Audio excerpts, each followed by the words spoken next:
Selamat siang pada Bapak dan teman-teman semua. Perkenalkan nama saya Darmawan Rahmat Subrian dari kelas 12 Space, yang dalam kesempatan kali ini saya akan menjelaskan tentang teorema fundamental kalkulus seperti yang sudah ditugaskan kepada saya. Jadi langsung saja kita mulai dengan saya akan memulai sesi pada sesi kali ini. Baik, jadi soal yang telah saya terima adalah sedemikian rupa. Saya akan membacakan untuk kita semua yang sudah saya jabarkan pula. Perintahnya adalah, jika X1 dan X2 adalah penyelesaian persamaan A1 min A2 X kuadrat plus B1 min B2 X plus C1 min C2 sama dengan 0, buktikan bahwa luas daerah yang diatas adalah D akar D per 6 A kuadrat, di mana D sama dengan B1 min B2 kuadrat min 4 dikalikan dengan A1 min A2 diberikan dengan C1 min C2. Dan A adalah A1 min A2. Kemudian, tunjukkan kebenaran rumus yang diperoleh untuk menghitung luas daerah yang dibatasi oleh kurva Y sama dengan 2X kuadrat plus 4X plus 3 dan Y sama dengan min 2X kuadrat plus 76X min 317. Jadi di sini yang memang kita ingin cari adalah yang pertama pembuktian rumus bahwa D akar D per 6 kuadrat adalah benar-benar cara untuk menghitung luas atau luas yang diberikan. Dan kita ingin menghitung luas yang benar-benar ada dari kedua kurva yang memang telah diberikan dengan cara D akar D per 6 A kuadrat. Baik, langsung kita mulai. Secara umum ada dua konsep perhitungan luas menggunakan dua kurva parabola atau kurva apapun itu yang masih dalam lingkup matematika pastinya, sehingga bisa kita lihat bahwa jika fungsi kuadrat adalah fx, fungsi kuadrat adalah fx, dan fungsi linear adalah gx seperti gambar di bawah ini, sehingga yang dominan di sini adalah fungsi kuadratnya, dan yang non dominan atau didominasi oleh itu adalah fungsi linear, sehingga fx yang merupakan fungsi kuadrat dan gx yang merupakan fungsi dari uh, fungsi linear bisa dapat kita tuliskan sehingga S atau luas yang ini adalah integral dari A ke B karena perpotongannya atau ya memang batasan atas dan bawahnya dari A ke B, integral dari A ke B fx min gx dx adalah cara untuk menentukan luas demikian. Tapi ada juga jika yang kita misalkan adalah fx adalah fungsi linear dan gx adalah fungsi kuadrat, sehingga gx yang mendominasi atau fungsi kuadrat ini yang mendominasi fungsi linearnya. Karena gx adalah yang mendominasi, sehingga bisa kita simpulkan bahwa S atau luasnya adalah integral dari A ke B dengan gx min fx dx adalah cara untuk menentukan. Oke, mungkin itu saja untuk konsep paling awalnya. Lalu kita untuk membuktikan luas daerah yang dimaksud oleh dua grafik persamaan kuadrat yang paling berpotongan, kita akan mengatur integral. Dan ini adalah memang konsep yang paling umum dan yang paling dasar, di mana integral akan digunakan untuk menghitung luas ataupun volume sebuah benda ataupun sebuah bangunan datar. Sehingga kita akan mempertimbangkan dua persamaan kuadrat yang telah diberikan, yakni Y sama dengan A1X kuadrat ditambah B1X plus C1 dan Y2 sama dengan A2X kuadrat plus B2X plus C2. Di mana dapat yang ini, ya itu memang hanya dari soal saja, yang bisa dilihat dari bagian tersebut. Lalu, kita misalkan saja, Y1 adalah Fx, dengan Y2 adalah Gx. Oke, karena dari kedua kurva yang memang telah diberikan fungsinya, kita tentu harus mengetahui titik potong kedua kurva tersebut, karena itu yang akan digunakan untuk mengetahui batasan awal atau batasan eh, atas dan batasan bawah dari sebuah integral. Dan itu akan berguna sehingga integralnya kita bisa benar-benar mengetahui nilai eksak dari sebuah integral. Jika saja fx adalah fungsi yang mendominasi dan gx adalah fungsi yang tidak mendominasi, sehingga A atau luasnya adalah integral dari fx dx dikurang integral dari gx dx. Fx dan gx di sini bisa kita lihat dari kurva yang diberikan, di mana Y1 adalah A1X kuadrat tambah B1X plus C1, dan Y2 adalah A2X kuadrat plus B2X plus C2.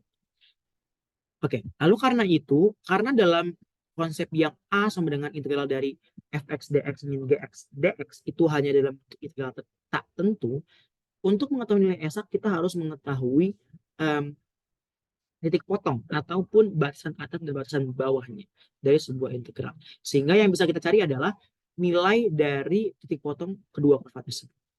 Oke, jadi sangat diperlukan karena kalau misalnya tidak ada nanti tidak akan bisa ketemu nilai x dari sebuah integral. Oke, karena ada titik x1 dan y1 dan x2 y2 sehingga bisa kita lihat bahwa yang batasan bawahnya adalah x1 dan batasan atasnya adalah x2. Sehingga nilainya menjadi a sama dengan integral dari x1 sampai x2 fx dx min integral dari x1 x1 sampai x2 gx dx. Atau bisa kita gunakan pula menggunakan sifat integral umum sehingga nanti a sama dengan integral dari x1 sampai x2 fx min gx dx. Di mana fx lebih besar sama dengan gx. Atau bisa kita bilang fx adalah fungsi yang mendominasi dengan x di antara x1 sampai x2. Sehingga x ini berada di antara kedua titik potong kurva yang sering bertemu. Sehingga sedemikian rupa kita sudah mendapat a sama dengan integral dari x1 sampai x2 fx min gx dx. Atau setelah itu baru kita akan membuktikan nilai dari d akar d per 6a kuadrat. Sehingga a sama dengan, bisa kita sebutkan saja fx-nya dan gx-nya dari yang sudah diketahui pada sesi pada ini, pada bagian kali ini. Sehingga nanti hasilnya adalah a sama dengan integral dari S1 sampai X2, A1X kuadrat plus B1X plus C1 dikurang A2X kuadrat min B2X min C2X. Lalu akan kita kelompokkan A sama dengan menggunakan sifat asosiatif ya dalam matematika. A sama dengan integral dari X1 sampai X2 A1 min 2 min A1 min A2 X kuadrat plus B1 min B2X tambah C1 min C2 dx. Lalu kita akan menggunakan integral seperti pada biasa bagaimana pada umumnya integral dibuat integral pada integral tertentu pastinya, sehingga nanti hasilnya akan sedemikian rupa dengan batasan yang tetap sama dari x1 sampai ke x2, sehingga a-nya adalah sedemikian rupa 1/3 a1 min a2 x2 pangkat 3 min x1 pangkat 3 dan seterusnya. Lalu oleh karena itu setelah dapat ini kita akan melakukan penyederhanaan menjadi a sama dengan x2 min x1 dikalikan dengan 1/3 A1 min A2 dikalikan dengan X2 kuadrat kurang X1 kuadrat dan lain seterusnya. Sehingga walaupun yang ini belum terlalu sederhana, kita akan sederhanakan lagi pada kolom berikutnya. Sehingga A sama dengan X2 min X1 dikalikan dengan 1/3 A1 min A2 X2 kuadrat plus X1 kuadrat plus 2 X1 X2 ditambah B1 min B2 per 2 dikalikan dengan X1 X2 plus X1 ditambah C1 min C2. Oke. Baru karena kedua kurva ini adalah kurva kuadrat, kita akan menggunakan sifat dasar dari persamaan kuadrat itu sendiri. Jika kita misalkan Y adalah ax kuadrat plus bx plus c dan memiliki akar x1 dan x2, maka yang bisa kita ketahui adalah x1 tambah x2 min b per a, x1 dikali x2 adalah c per a, dan mutlak dari x1 min x2 adalah akar d per mutlak dari a. Ini adalah konsep dasar yang memang kita harus hafal dan kita harus pahami. Memang tidak ada cara lain untuk mengetahui konsep sedemikian itu. Sehingga bisa kita tuliskan, kita substitusikan saja dari bentuk yang ini menggunakan konsep substitusi, sehingga A sama dengan akar dari B1 min B2 kuadrat dan lain segala macamnya sampai ke baris yang pertama. Oke, lalu di baris yang kedua kita menyederhanakan dengan cara mengeluarkan. Jadi di sini bukan mengeluarkan. Kita hanya menyederhanakan saja. Jadi di sini bisa kita lihat bahwa dijabarkan namun belum terlalu sederhana. Jadi di sini masih dibuka-buka kurung-kurung yang ada dalam dalam bentuk demikian. Lalu kita sederhanakan lagi sehingga A sama dengan di bagian yang ini. Kita akan mengetahui bahwa A sama dengan sedemikian rupa akar D dikalikan dengan B1 min B2 kuadrat dikurang dan lain segala macamnya. Di sini juga kita masih menggunakan konsep yang namanya penyederhanaan, belum masuk yang segala macam. Lalu di baris berikutnya di sini kita akan menggunakan konsep yang namanya penjumlahan bagi pecahan. Namun karena di sini dalam bentuk variabel, maka mungkin agak jauh lebih kompleks daripada penjumlahan dalam penjumlahan desimal ataupun penjumlahan pecahan pada umumnya. Jadi di sini kita yang di sini kita jabarkan di sini dengan cara menjumlahkan secara pecahan. Lalu dari situ pula kita telah mengetahui bahwa sedemikian rupa kita menyederhanakan yang di bagian dari sini ke bagian yang selanjutnya. Oke, lalu di sini kita akan mengalih masuk bagian yang kiri dan bagian yang kanan sehingga hasilnya akan menjadi A sama dengan B1 min B2 kuadrat dikurang 4 dikalikan dengan A1 min, min A2 dikalikan dengan C1 min C2 akar dari B1 min B2 kuadrat dikurang 4 dikali A1 min A2 dikalikan dengan C1 dikurang C2 per 6 dikalikan dengan A1 min A2. Ya.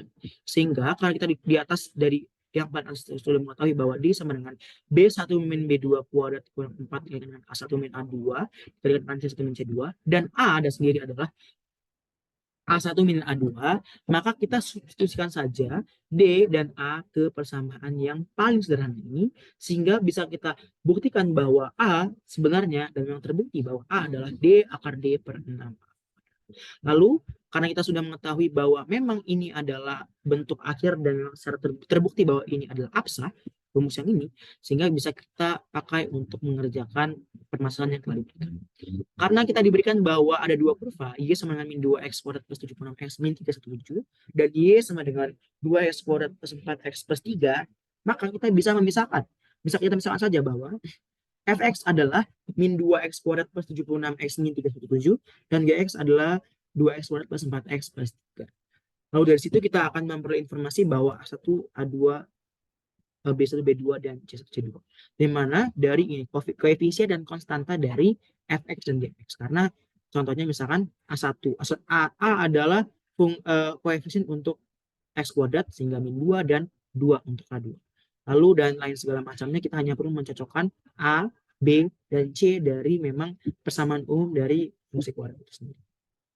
Lalu, kalau kita sudah mengetahui bahwa A adalah D akar D per 6 A kuadrat, kita tidak perlu lagi untuk ya memang kita tidak perlu lagi untuk menghitung dari awal lagi sehingga karena sudah diberikan rumus yang memang sudah kita buktikan juga. Jadi A di sini kita tetap definisikan, kita tetap tulis definisinya di mana D adalah B1 min B2 kuadrat kurang 4 dikalikan A1 min A2 dikalikan dengan C1 min C2 dan A adalah A1 min A2. Sehingga di sini bisa kita lihat bahwa D dan akar D dan A kuadrat kita substitusikan ke D dan A kita substitusikan ke A sama dengan D akar D per 6A. Oke, jadi di sini bisa kita lihat bahwa kita hanya perlu mensubstitusikan A1, B1, C1, A2, B2, C2 ke persamaan yang sudah diberikan. A sama dengan dan lain segala macamnya. Kita sederhanakan lagi pada baris berikutnya jadi sehingga menjadi A sama dengan 72 kuadrat kurang 4 dikalikan dengan min 4 dikalikan dengan min 320 dikalikan dengan akar dari 72 kuadrat min 4 dikali min 4 dikalikan dengan min 4 dikalikan dengan min 320 per 6 dikalikan dengan min 4 kuadrat. Sehingga kita sederhanakan yang menjadi sedemikian rupa 518 min 5120 akar dari 5184 dikurang 5120 per 6 dikalikan 16. Lalu ini kita kurangkan 5184 kurang 5120 sehingga 64 per akar 64 per 6 dikali 6. Sehingga kita sederhanakan lagi. Akar 64 adalah 8, sehingga 64 dikalikan 8 adalah 512, dan 6 dikali 6 adalah 96. Sehingga kita mengetahui kesimpulan akhirnya adalah A adalah 16/3 yang didapat dengan menyederhanakan bentuk pecahan 512 per 90. Oleh karena itu, pada akhirnya, luas daerah yang kita peroleh dari dua kurva yang saling berpotongan itu adalah 16/3. Baik, jadi mungkin itu saja penjelasan saya untuk teorema fundamental kalkulus. Sekian dari saya. Terima kasih. Mohon maaf jika ada kesalahan. Terima kasih.